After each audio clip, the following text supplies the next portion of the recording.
Are you sick of people telling you to get it right at the source yet? Because I am. But at the same time, it's the truth, right? Get it right at the source, especially with the arrangement. Now, the arrangement is the missing link if you're trying to swim uphill with your freaking mix and it's sounding like, a bunch of donkeys. The reason it probably sounds like that is because everything's on top of itself. So when you got vocals and they're battling for a spot between guitars playing, full strumming chords, and you got layers of guitars, and you got maybe sound effects and keyboards and harmonies and whatever. I mean, the people who make great arrangements are basically opening the door for a song to say, hello, I'm over here, and let's check me out. You can hear me, you hear my voice, you hear the guitar, you hear everything so clear because everything is out of its way. Like getting out of each other's way when a band is playing is so key. I'm going to show you a session right now. I got a couple guitars playing a similar thing, and there's not enough there. We're going to use some kind of tuning plugin to add some top end. I played the guitar, but we're going to make it as if the guitar is an octave up from where it is, because I feel like it could use that. Right now, the whole riff's played on the low E string. I'm going to play it for you. My tuning plugin of choice, like for adding a harmony kind of thing, you could do this with so many different things, right? But my favorite is probably Octavox. It needs something, so check this out. No EQ on these guitars on the individual tracks, but there is. I put two things on the bus itself. This is a riff on the E string with a fuzz, like a 69 fuzz full tone pedal, and it's taking away a lot of top end, so I felt like I needed to put some back, but it's also just missing, like, it's so confined, which can be okay, but I feel like it needs more. Check this out.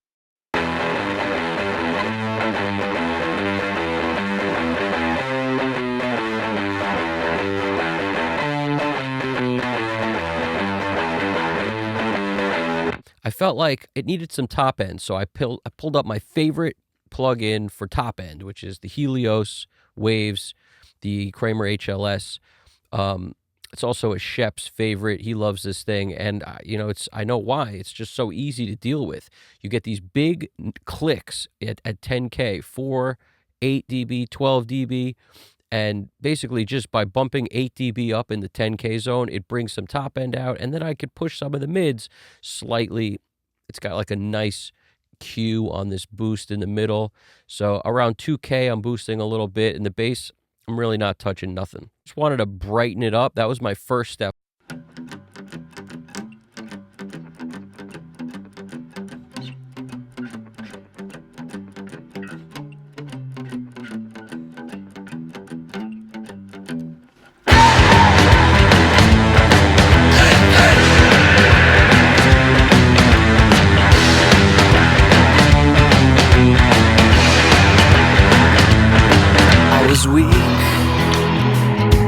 Only for a moment, and I let you turn into something.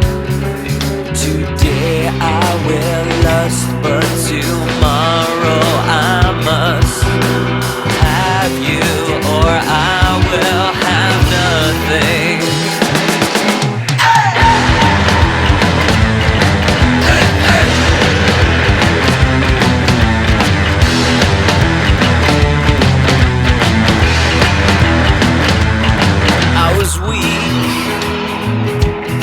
Only for a moment, and your gentle smile has blurred my mind.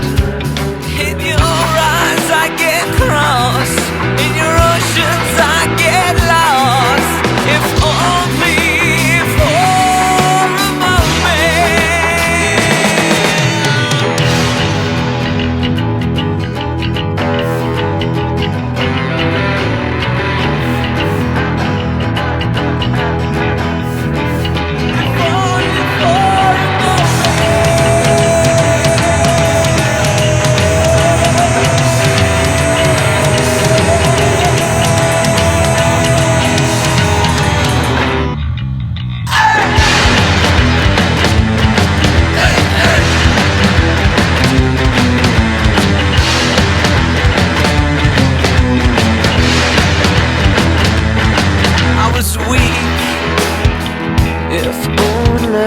a second, and I'll let you crumble up my life. Tomorrow I'll be strong, 'cause you know I don't belong with you, if only for a moment.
See, I'm bypassing it on and off. You notice how it's just sort of unruly is how it feels to me.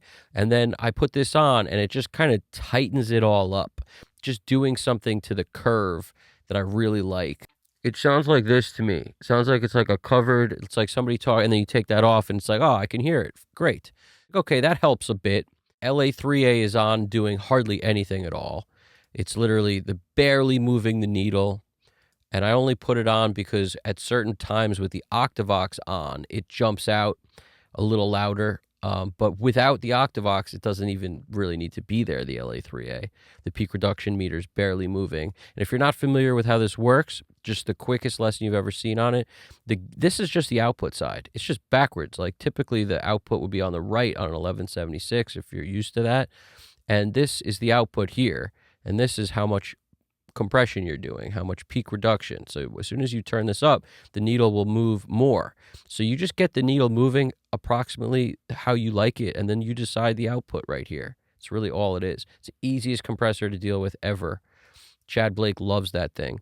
So now that you've heard the sound, let's check it out with the Octavox on, and you'll hear what I added to it, and then I'll show you what I did.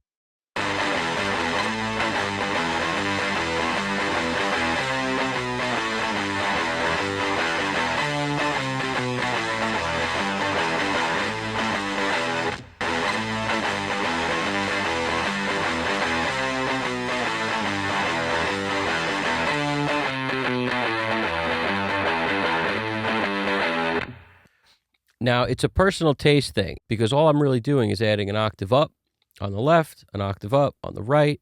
There's a unison thing, and then there's an octave down. So I'm sort of octaving all over the place on both of the guitars. Now, you could do this with any tuning plugin, but also keep in mind the mix. I'm keeping it down to 30% so that it doesn't overtake the riff. It just sits behind it. Because in a dense track, the fact that it's noisy doesn't really matter. It gets eaten up by the drums and the bass and there's so much going on that it just sort of pushes it to the front. Like you won't hear some of these artifacts from the changing of the pitch and stuff. So I wouldn't worry about it. But I would use either Waves Tune. I'm pretty sure you could do this with almost anything, like Melodyne for sure. Waves Tune, I think you could do it with. Waves has a harmony plugin you might be able to do it with.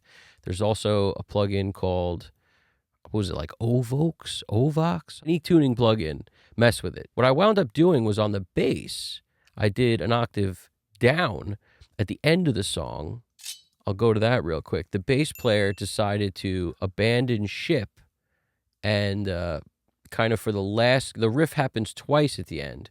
And what he did was he's like, I'm going to just play up high, which is cool. I like the way it sounded when he played up high. However, sort of ruining everything because I lost all the low end as soon as he went up high. The part was cool. If I was paying more attention, I would have had him do a low octave, but instead I created it in the box using the same kind of thing. Make sure you automate those things on and off. Like if you notice there's OctaveOx here, but it's off, watch it pop on when I need it, because that's the thing. I automate the wet dry a lot of times because if a guitar is holding a chord and it's like ringing out, you're going to want to automate the wet dry, because as soon as it starts to feed back, that high note's going to get painful. It's going to sound like the sky is falling down, and I don't like that. On the bass, I'm not automating wet dry. I'm just automating on off, the master bypass.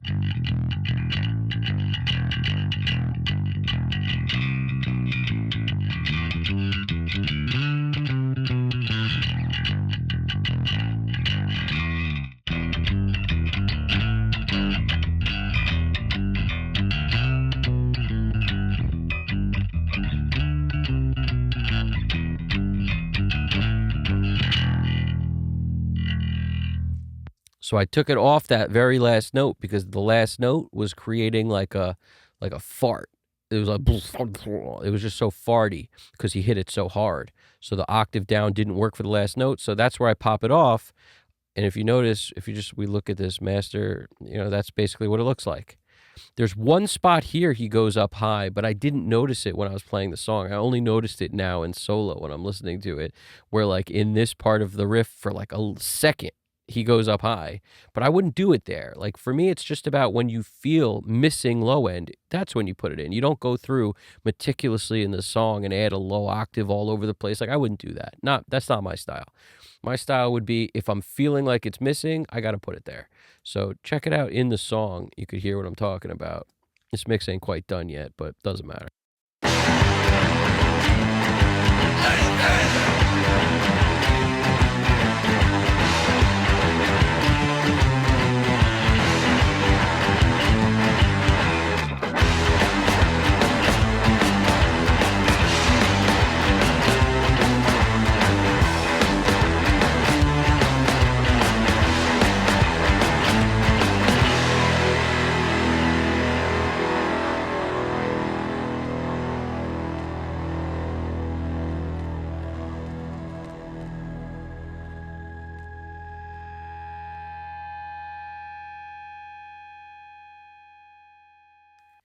You hear that feedback at the end of the track? That's what I wanted to point out.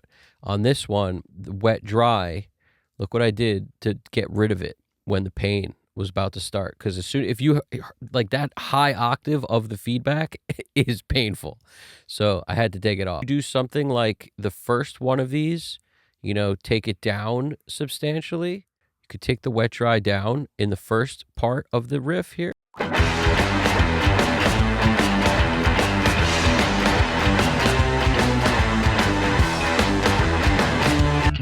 Just so it does something different, because that's the only chorus that's double. The rest of them are single length.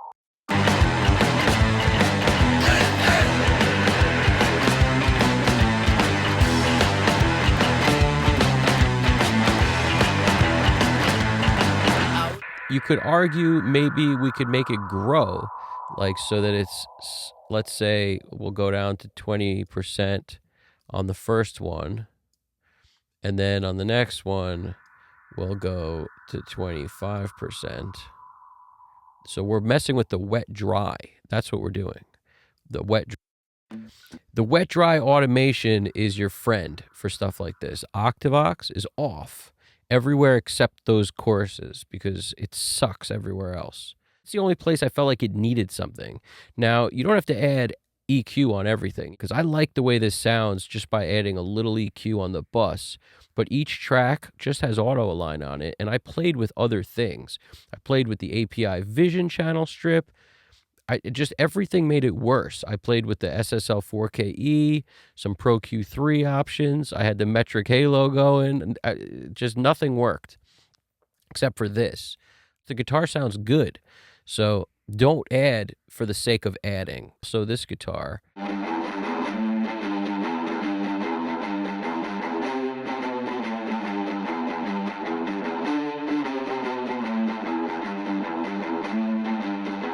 it's playing the same riff. It's on the same low E. So even though it's a clean guitar and it has some tremolo stuff on it in a way, and then I kind of beefed it up with a little of this spring reverb, the go-to comes with Pro Tools solid black spring over here. I do have the Kramer HLS doing a little bit of mid-range boost at 4.5K, a little high-end one click, and I'm taking out a little low-end because this thing was super boomy, and it was just getting in the way of the bass. So I got rid of that. If you notice, I'm just touching, just kissing this LA3A. Pro Q3, just rolling off some bottom south of 200 because it was super boomy. And then the Black Spring. When you put these together,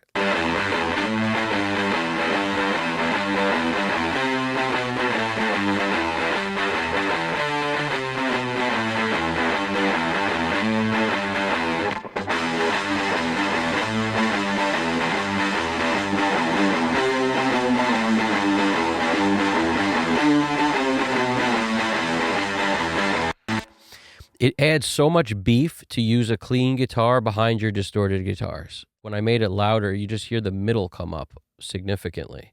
Use an acoustic guitar at all times when you can help it. I've got a little bit of a reverb acoustic track. It's just, I busted with the SP216 on it, the 2016 Stereo Room by Eventide. Got that thing on it, and then a little Renaissance Axe just for a little compression on my acoustic guitar.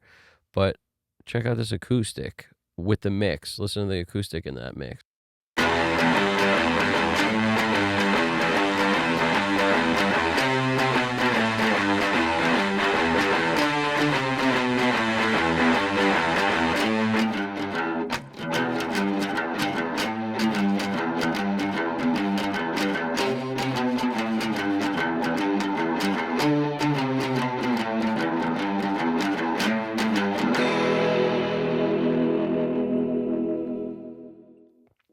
I love the sound of like a bad acoustic. That's what that is. Practically a cardboard guitar that sounds so good on recordings because it sounds so bad.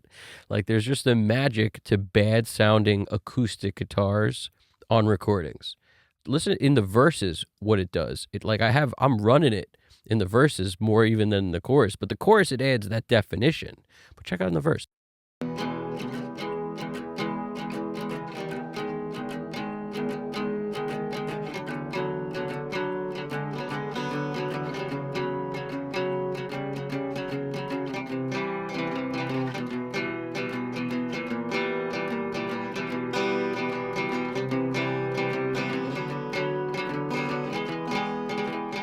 The reverb is barely there because I felt like the more I added, it just started sounding splashy and it was getting in the way of things. So it's just barely behind with the other guitars. Check this.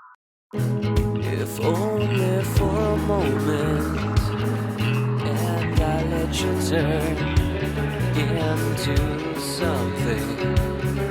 Today I will lust, but tomorrow I must have you, or I will have none.